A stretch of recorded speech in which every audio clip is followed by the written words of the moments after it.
Happy Valentine's Day. I want to read to you how we got Valentine's Day, and this is from The Rest of the Story by Paul Harvey. Once upon a time, this was more than 17 centuries ago, the institution of marriage was abolished by the Roman Empire. Marriage was abolished by the Roman Empire. Responsible for this edict was the Emperor Claudius II. Some say that he was insane, but there was a method to his madness. Military-minded Claudius was more concerned about the quality of his army and the caliber of his soldiers, and he grew convinced that married men did not make good fighting men. They became too homesick for their families. He thought that they could not keep their minds on the business of killing. He thought, and thus did the emperor, seek to make his soldiers more focused and his army more deadly by outlawing marriage.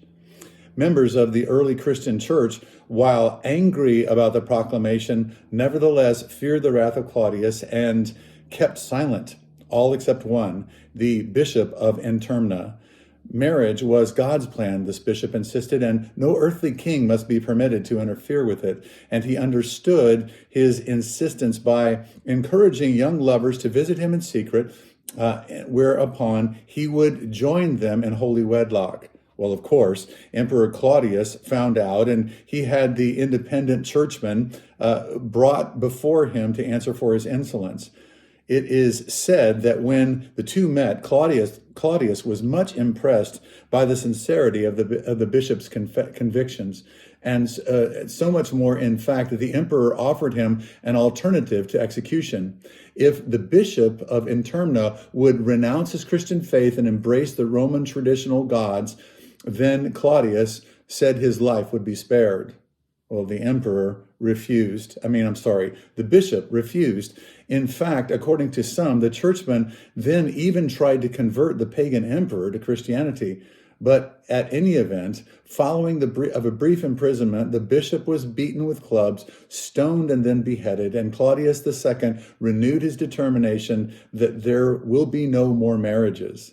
Ironically, with a little more patience, the bishop of Intermna might have not have died so cruelly, for within weeks, in the midst of planning a new military adventure, the emperor himself fell ill and died.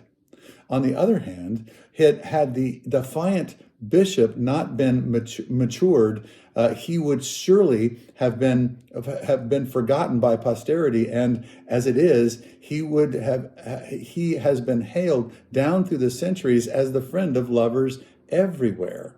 Now, regarding what you have just heard, I am aware that scholars offer a wealth of versions, variations, and elaborations, but on the one thing they agree: the core of the story is true, and that once upon a time, a man did give his life in the name of love, and the world remembers and reveres him. Still, some remember him as the Bishop of Intermna, but you know this sainted friend of lovers who died in more than 1700 Februaries ago by his Christian name, Valentine or Valentinius.